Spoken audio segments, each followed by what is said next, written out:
and actually sort of think about, well, if we're going to think about moving forward or thinking forward, then actually sometimes it's nice to look at where we've come from and where things started. So today we're looking at how it all started, and Brian has written a paper on it, and to, I guess also because, you know, we've always got people joining the ABP and they don't know anything about how it all started out. So the idea with having Brian here today is to give us a little bit of background as to how the whole ABP thing started in the first place. Matt Fleury tomorrow is giving us all some insight. He's been doing this project recently where he's been going back to the original 100 founders of the ABP and asking them questions about, you know, on what kind of principles was the ABP founded, and what are the brilliant things about the ABP that we want to kind of maintain and continue as we go forward. And then the idea is that we finish on Friday just with some thoughts about, well, actually, how should we do that, right? How should we be thinking forward? So, I mean, how about we kick things off? And Brian, do you want to give a bit of an introduction for some people, again, who may not know that much about you? So a little bit of an introduction to yourself, and then tell us how it all began. Yeah, well, I mean, thank you, Lucy. Yes, I mean, it began obviously 20 years ago. It began with a few of us, including Timothy St. Arthur and myself. I had written something in some local newspaper or maybe even national newspaper saying, look, I didn't think there was enough focus on this area called business psychology, which wasn't occupational psychology, but was trying to recognize there's a community of people out there in the business actually doing something vaguely psychological, but wasn't occupational psychologist. I mean, I'm an occupational psychologist. I did my doctorate in occupational psychology, but it did not seem to be relevant for what my needs were and what I thought my clients' needs were. Anyway, to cut to the point, Timothy and I had a discussion. We said, maybe we should just press the case with the occupational psychology community about actually setting up a division within it. Anyway, cutting an extremely long story short, they didn't like that idea.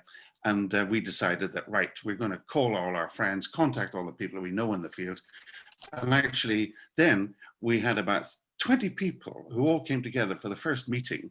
And we said, yes, let's set this up. So it started as a simple community of people interested in different practices, getting away from the rather dull at that time world of occupational psychology, the association of white men in white suits kind of stuff.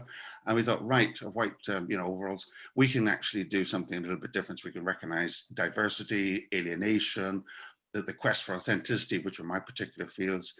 And we were amazed at actually how many people came out of the woodwork and said, yeah, we would like to become part of this and join this. So from a very simple beginning, I am delighted that it's actually expanded to the point it has. It's useful if the person interviewing you actually comes off mute occasionally. What do you think?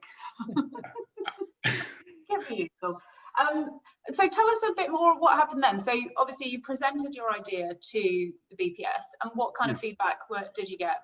Well, it was very sweet. I mean, they were all male, of course, and they were all pale and stale, just like I am, and in corduroy suits because they thought we'd better be smart for business psychologists. And when I look back on it, it was so quaint because they're very sweet. They listened to Annie Gray, who was my co-presenter, and myself.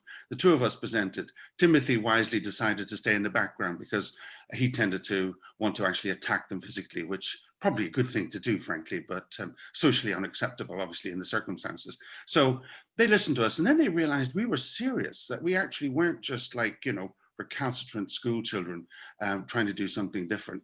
And they got a little bit assertive, quizzing me about the fact that I wore a suit didn't make me a business psychologist and all that kind of stuff. That, why would I want to be a business psychologist when I could be a real psychologist? Quite patronizing. But they felt that they sort of got rid of us, dismissed us. And we had a lovely salad and sandwich lunch, and they thought that was the end of it. And it was, as I said, after that meeting that Tim and Annie and myself said, right, we are setting our own association up. And how did that begin? How did you begin doing it? How did you go about that? Well, that was, as I say, we sent out a note to as many friends as possible and other people that we knew in the field, say, you spread the word, spread the word, spread the word. We're going to have a meeting. And I can't remember the exact details now. It's a long time ago and I'm getting old.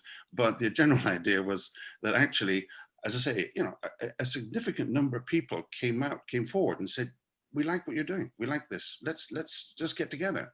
So we got our first meeting together. We then had a strategy meeting after that, which we decided what our direction was and what our aspirations were and what our aims were and what sort of subjects we were interested in. And then we really focused on getting lots of publicity out in amongst our community to get membership up and to have our first conference. So that was really the first 18 months of our existence. Yeah. And what were your kind of founding principles at the time? What were you hoping was going to kind of evolve out of this association? Well, I obviously, I'm aware that this is an interesting question, and we spent a long time debating what the principles were, but in the end, I think there are about 6 things that came out as key. It was to help, the role of the business psychologist was to help people enjoy their work and to be effective at it. So this is around workplace management. Yeah. The second area is around helping clients make the best use of their people in ways that were honorable and not too exploitative or divisive. So in other words, we were interested in marketing business psychology. We're interested in producing and selling our services without it sounding like something that we did only, behind closed doors. We were proud of the fact that we were selling commercial services that were viable and exciting for our clients. The third area, if you don't mind me just sort of rattling through them, was to help teams in the business world. I mean, we felt that there was far too much preoccupation with assessment and individual assessment and individual capabilities. I'll come back to that. So we felt quite strongly, well, very strongly actually, the need to help teams in the business world, their formation, development, collaboration, effectiveness, et cetera, all that good teamy stuff that people of 20 years ago realizing that without a sense of strong team camaraderie, but not in the old-fashioned way of hierarchical teams, but different types of teams were beginning to be thought about seriously. And the fourth area was round about understanding the importance of leadership.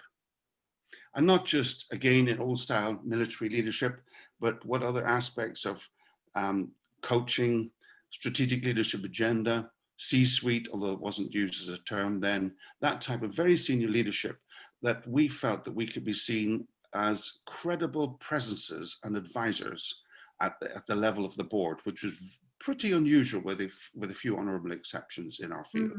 Mm-hmm. The fifth area was around trying to understand the atmosphere and the culture of work context, as you'd expect. That I think is a very important area. And that sort of OD work, stemming right back to the days of Tavistock, taking that heritage forward, as it were. And then the sixth and last area was, the assessment services, developing people's skills and abilities and qualities. Now, I have a bit of a thing about assessment, which, as I say, I can bore you with if you wish, but those sort of 6 areas where, I know they're not strictly principles, but they're areas of focus. Mm. Because there's a lot of time, sorry, Lucy. No, sure, go ahead. I was going to say, there's a lot of times debating in the early stages of our early meetings about abstract principles, about openness and trust. And we all agreed eventually that, frankly, anybody can say that kind of stuff. What defined us is being activity-oriented, or if not activity-oriented, at least client-oriented. Yeah. So that was very powerful and exciting for, well, the original core group of people. It's interesting that you say that. Even if I was to sort of summarize some of the themes coming out of the conference so far this week, we've heard a lot about trust, heard a lot about openness, we've heard a lot about leadership.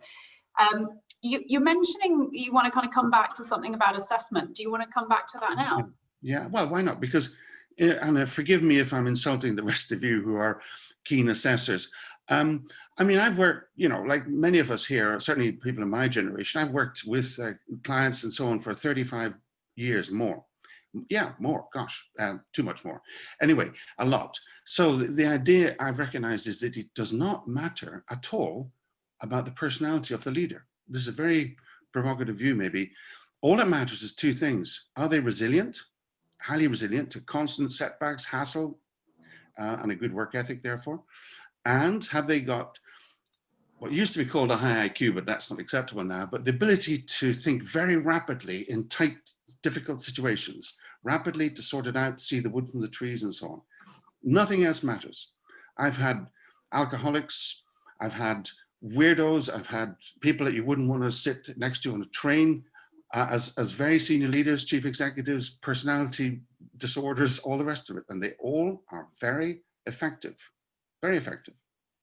So it made me think, actually, what about a view which says assessment is actually just imposing a value system and an approach that's basically out of date now. We have a model for what is right. Of course, we want people to be human, warm, friendly, caring, high EQ, and all that kind of stuff. It doesn't matter. Actually, doesn't matter. So assessment, in my controversial view, is it's irrelevant. Is now irrelevant. So if assessment is irrelevant, what would take its place? What do you think?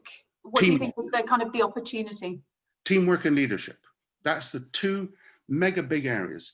Well, in fact, if you want to make it a triangle, team, leadership, and culture, those are the triangles increasingly. You know, the sort of things, I was looking at some of the talks that were going on in the conference. You know, it's, well, since we've got Sylvana here, it's Sylvana's stuff on diversity, and that's sort of opening up new ways of looking. Last year, Maggie Evans did a session on talent liberation. That's the next generation of ideas and stuff. Nancy Doyle on neurodiversity, you know, she is looking at stuff that we should be looking at. Anton Fisher on AI, you know, these are all things that have actually business psychologists should be occupied with. I like Gurnick Baines' stuff on purpose-driven leadership, because that's really, certainly from my point of view, as somebody personally very interested in leadership, that's where a lot of energy is being spent around. And even behavioral economics, but I'm not so sure about that. Gonzalo, did you hear that? I'm sure Gonzalo can come back with his own opinions on that for you, right? It's called stirring the pot, Lucy, stirring the pot. You know what, I call any kind of behavioural economics, it's basically just psychology dressed up with a different name, in my opinion. It's like, no, you're a psychologist, you know you are, just say it as it is. Stop trying, it's like when you put neuro in front of something and try and call it new. No, it's just the same old thing, just slightly different branding. It could be, but it gives it a sense of scientific kind of aura about it, which some people love, you know? Can I just say that I agree. I think psychologists, for a long time, we were bad at marketing, I guess. Yeah. Because once we put behavioral science, behavioral economics, it exploded. So yeah. I think there's a lesson to be learned from that. There is. People love any sense of data and numbers, even if they're completely gibberish. That's why assessment has been so successful, because it's measuring very, very accurately something that doesn't matter, but it looks good. I'm not sure it always looks good, Brian. I'm not sure. You've kind of answered my questions around, you know, I was going to ask you, where do you think we should be evolving? And actually, you've kind of preempted that question, but I want to invite other people who are here today. What are the sorts of things that you think we should be considering as the ABP continues to evolve? And feel free to bring yourselves off mute. And, you know, I'm basically what I'm saying is I'm opening the floor. If anyone has other questions for Brian, do come in and ask them.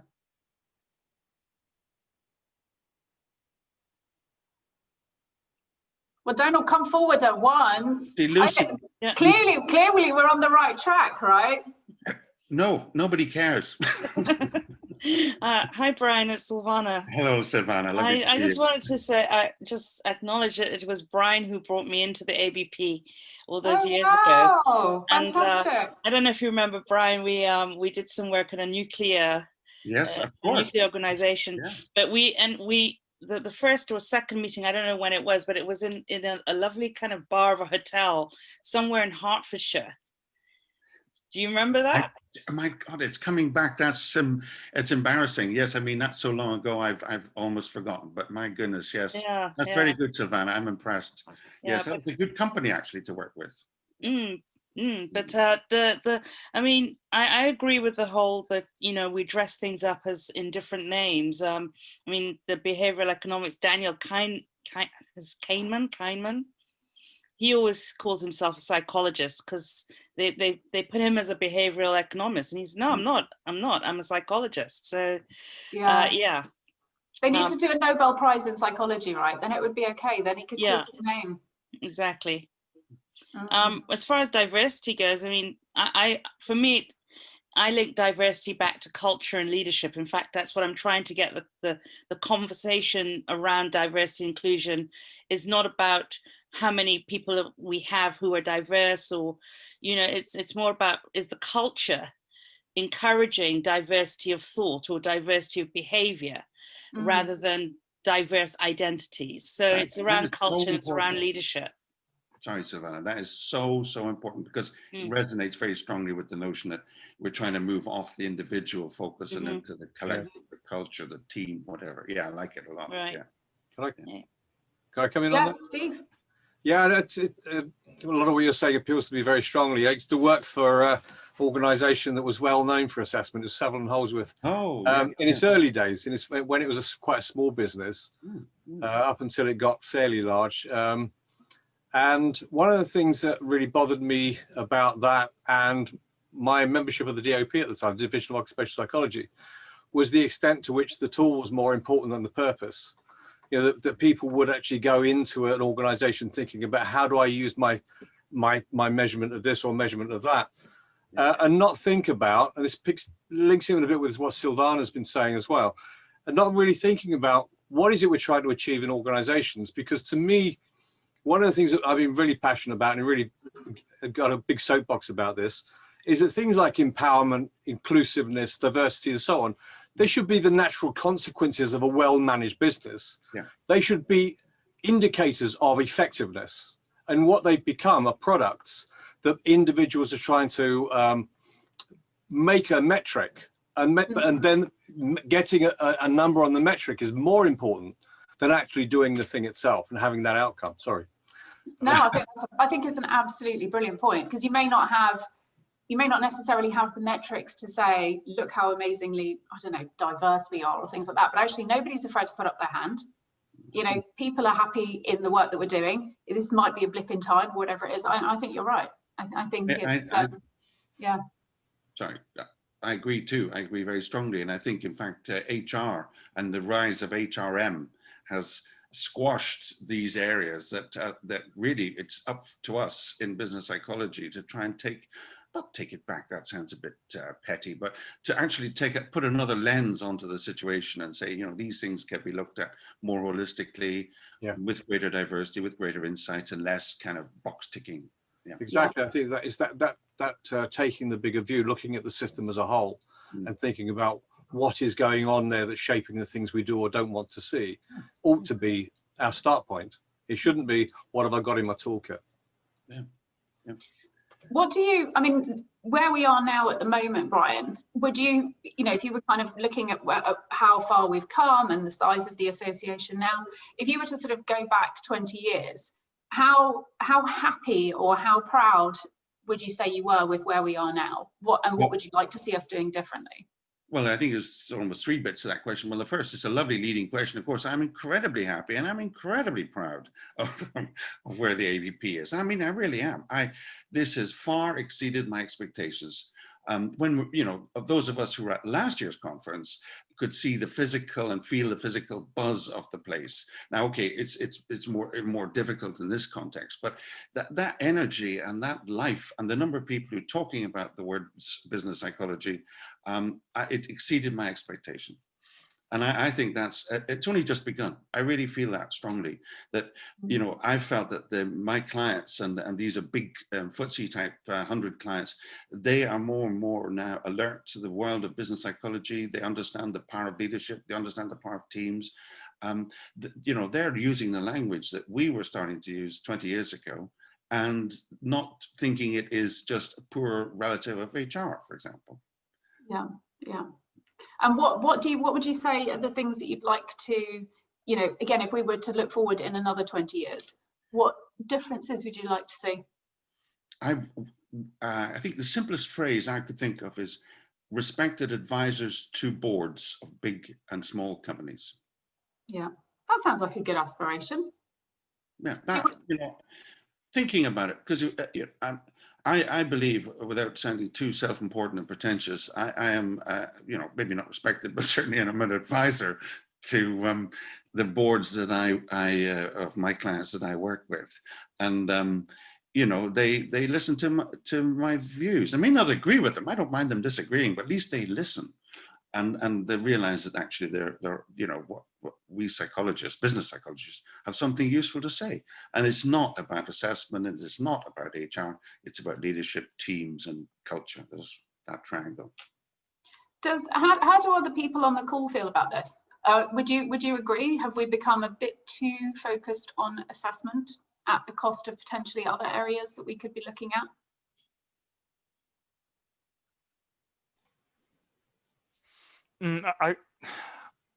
I think we have been very technically proficient at doing that very well. And I think someone mentioned it. I think it was yesterday, maybe it was Stuart, but someone mentioned that we are really bad at, for example, performance, measuring performance. So we're really good at psychometrics, which is our thing. But when it comes to performance, we're lacking. And I guess performance would be the first step into getting into businesses' language, the businesses' codes. If we can measure what they're doing, but we like to measure what we can do, then there's a gap. And I think if we're still bad at that, reaching what Brian said, like let's get to the top of the company, is still a bit hard. So I tend to be usually thinking about like going back to the basics, nothing too groundbreaking, but I think like that's one of the steps that I think we all as psychologists needs to step up. Yeah, I agree with that. I think Brian, it might have been you that mentioned it earlier, is about how poor in general business psychologists have been in marketing what it is we do. What we've been very successful at doing is getting the tools out very widely. So, I mean, when I was at SHL, it was just producing, I think, it had just about to launch the OPQ, and it had about one battery of tests, I think. But the thing is that the market that they were feeding into is a very wide and moving market, which was the HR community. People moving around in organizations quite broadly. And so people got to know occupational psychology as it was when I was part of the member of the DOP. They got to know that occupational psychologists did testing. And what we got to be known for was that, and that's what people came to us for. And other people did things like team dynamics, leadership, coaching. Other people did that. And I think that's something we've got to be very careful to manage, is a balance. When I was at SHL, there were two very, very powerful sources of income to the business. One was under Peter Saville's remit, which was very much the testing side. And the other under Roger Holdsworth was very much the consultancy side. And then Ruth Holdsworth sort of did HR and coaching and counseling. But very, very few people seem to know that SHL did consulting, unless it was via the tests. Yeah. Because it's the tests that became, as it were, the advert for the industry. And I think that's still there. Yeah. Sorry. Yeah. Sorry. No, it's just I'm thinking out loud. I'm just saying, what a terrible advert. Well, I think some of the tools are really good. We don't need 10 of them that do the same thing. And we don't, I can understand that they're a great way of creating income when you're not selling consultancy time. And it's very useful for the businesses. But it should be going along as part of a thing that helps to service the offering that we have. It is not the offering we have. It's one of the things that helps us. It's the image, it's the impression of that. Going back to the previous presenter, it's the perception, not the reality. The perception is we only do testing. Yeah. But change that is really important.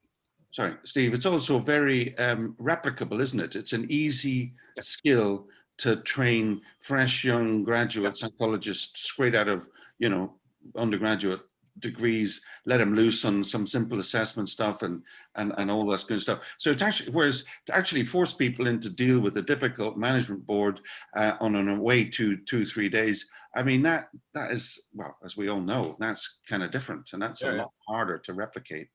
So I'm aware that all of the initiatives I've ever been involved in that have stuck have been based around sitting down with a board and talking about how we as a group can work together to make something different. And it hasn't involved testing. No. Hello. I noticed Liz doesn't have audio or visual, but she's. I was going to say she's got a fantastic question, and that question is really interesting to me too, actually. So I'd love to hear that. You ask, Ingrid. I want to bring you in. So I'm going to be Liz's voice here. Hello, Liz. Sorry, Liz says, sorry, I don't have video or audio. On the topic of marketing, the differentiation of ABP from the BPS is always a good one. Does the ABP see itself as a competitor to BPS DOP or focused on a different audience, something different? I've heard various answers to this one over the years. Are we best positioned as a competitor or a collaborator? And I think for me as a first-time attendee of ABP, which I've really enjoyed, but also someone who identifies as a member of the Division of Occupational Psychology and Sports Chartership, that's a really interesting question to me. Compete or collaborate, and the points Liz has made there. That's a lovely question from Liz. I mean, I am a proper chartered occupational psychologist. I'm a member of the Division of Occupational Psychology. My PhD was credited back in the days when all that kind of stuff. I am still a member of the occupational psychology, a chartered occupational psychologist. But I am also, I see that as interesting and professionally necessary because that is historical accident. But the Association for Business Psychology, that's for me the real live businessy world, or potentially the real live businessy world. So I see them as collaborative rather than competitive. In the early days, it was very much competitive, because I think now the relationship between the occupational psychology community and ourselves is much more flexible, much more fluid. But I do see we have very, very different orientations. And I think it's quite important that we continue to differentiate ourselves so we don't just become subsumed into the world of Division of Occupational Psychology. That'd be my response. I'd agree with that. While I was still a member of the DOP, I'm not a member of the DOP anymore. I was a chartered occupational psychologist. I'll own up to that one. But some time back, the DOP was producing a set of standards for the design of assessment centres. And I was still a member of the DOP, but I attended and contributed to the working group as a member of the ABP, because it's the practicality bit that really most of the people in the room there just didn't have. Yeah, those are really, really excellent statisticians and theorists, but when it came down to, but it's actually messy out there, they just didn't seem to get it. And so that's why I represented the ABP rather than the DOP on that group. Okay, very interesting. And I think and I invite certainly Gonzalo, Maria, other people currently members of the board at the moment to contribute your answers to this one. But certainly from my perspective, and I think the one that is probably true, certainly over the last 4 or 5 years, we certainly do consider ourselves as collaborators with the BPS. I have no interest in competing with them. I mean, I think, we've invited them to our conferences, we've given them free tables to attend and to share, and likewise they invite us back for free to attend the DOP conference, and I love that. I mean, I think, I am still a member of the DOP, but I kind of agree like Steve. I'll be the sort of person looking at a timetable or a wish list of all of the things going, you can't book rooms. One room is like 20 minutes away from another. This might be brilliant, but it's not very practical.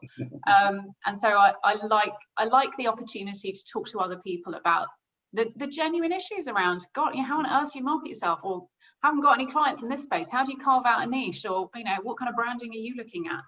And I think actually a lot of that sort of outside of support things that I think all of us appreciate. I mean, even if we look at what we're doing now, with the buddy groups, with the online conferences, with all the things that we're trying to do. It's actually about trying to create community and chances for people to share and talk.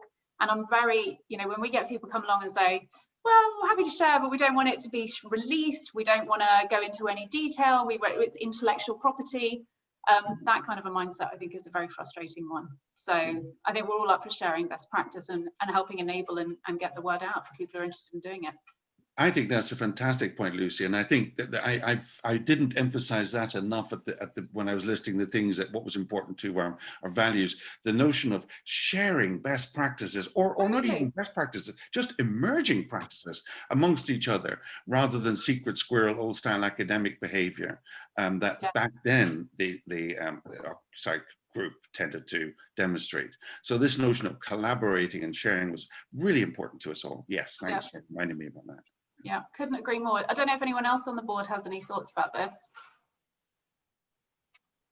Maria's put a note in the chat there. I don't know if her speech is not working.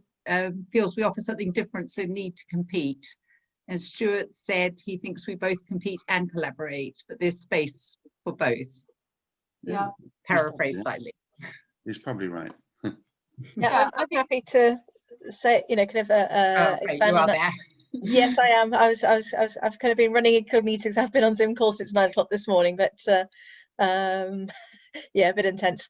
So yeah, I think I don't see the need for us to compete. I think we overlap, but ultimately we offer something different. If we think about our audience, you know, the DAP offers something very specific.